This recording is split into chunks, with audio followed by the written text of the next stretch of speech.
joblessness and firing in Canada. The first and foremost thing to do is not to panic.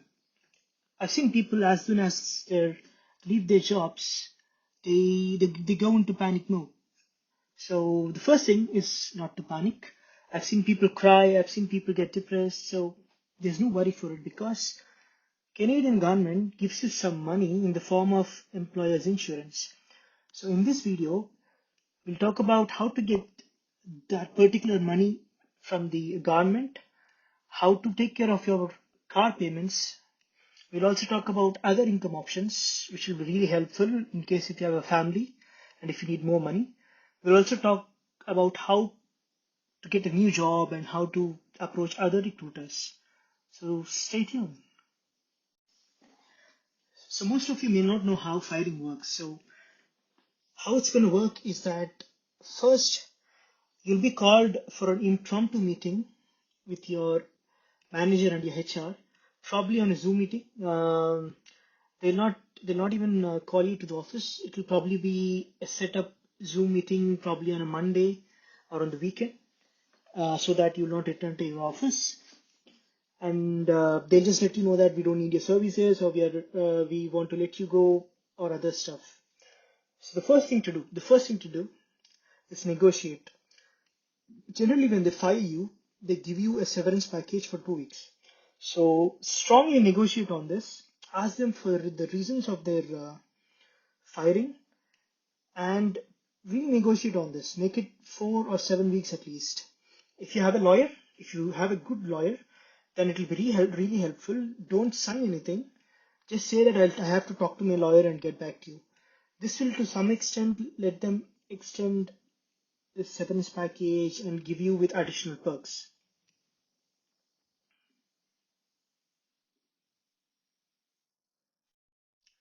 So now let's say that you have signed the document sent by your HR and you don't have a way out, you have been let go. The first and foremost thing that you have to get from your employer is called ROE. So it's a form that looks this way, and you have different sections where you will have the amount that you have been paid on a bi-weekly basis, and you'll have the reason that they have fired you, and you'll have a bunch of stuff. The day that you started working, the last day that you stopped working, amongst other things. So this is the most crucial document because this forms the basis for your employee insurance.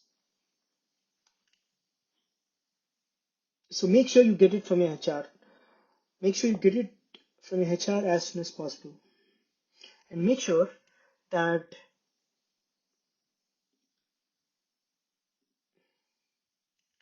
in the reasons you're not terminated for misconduct or any other reasons. So let's get to the crux of the matter. So EI is a lifesaver. It's your lifeline.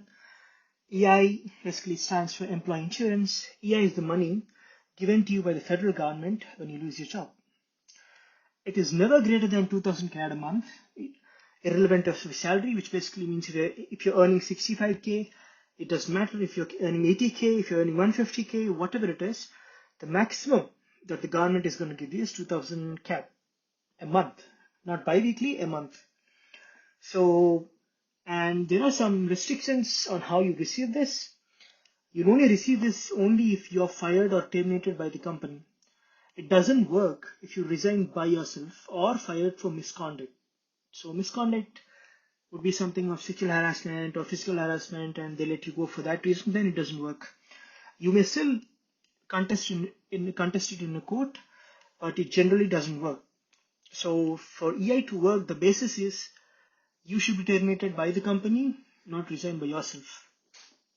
So just to give you an eligibility idea, you'll need to do around 420 to 700 hours of insurable employment to qualify for this.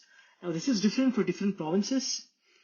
So basically, if you work 3 months in a company, you should probably be getting your employee insurance. So remember this, 3 months. If you're beyond 3-4 months, then you're good to go. That's when you'll be receiving your employee insurance. This is an example as to how your employee insurance works. Number of insured hours is 665. This is just an example. And I've calculated this. So this is for the province of Ontario in Toronto. So if you're working for 665 hours, that is 16 weeks, that is 4 months, that's your eligibility. So 3. And for how much time is EI paid? It's paid for a minimum of 3 months and a maximum of 8 months, sometimes a year. So your EI should be good for 8 to 9 months if you have worked for more than 4 months. If you want to speed up your process of EI, create a CRA account, which is a Canadian Revenue Agency account, or log in with the GC key that you have in your immigration account. Get your ROE, take your offer letter and your SIN number, visit the nearest Service Canada's uh, center and inform them, give them all these photocopies, and they will expedite the process. So one of the things is that you cannot move out of the country while on EI. You can go to the US, but you cannot go to any other countries. If you do, even if you'll probably be not be eligible for the EI. Once you have done all this, you just need to wait. It's just a waiting game. Now, this is the toughest part. You have done everything. You got your ROE. You created an CRA account. You submitted everything online. The toughest time is to wait. It takes 2 to 3 weeks for your first deposit. Make sure you sign up for direct deposit. This is one of the important things because direct deposit is where they directly deposit your account, money in your account. If you don't have this, you'll probably have to go to Service Canada every time and then collect it, or they'll post a check to your address and then you'll have to go to the bank. So it's always good to have direct deposit. What I would do is get a hobby or get a physical exercise, especially during the winters. If you lose your job during the winters, it's really, really hard. It was hard for me as well. Luckily, I'm into cricket and yoga.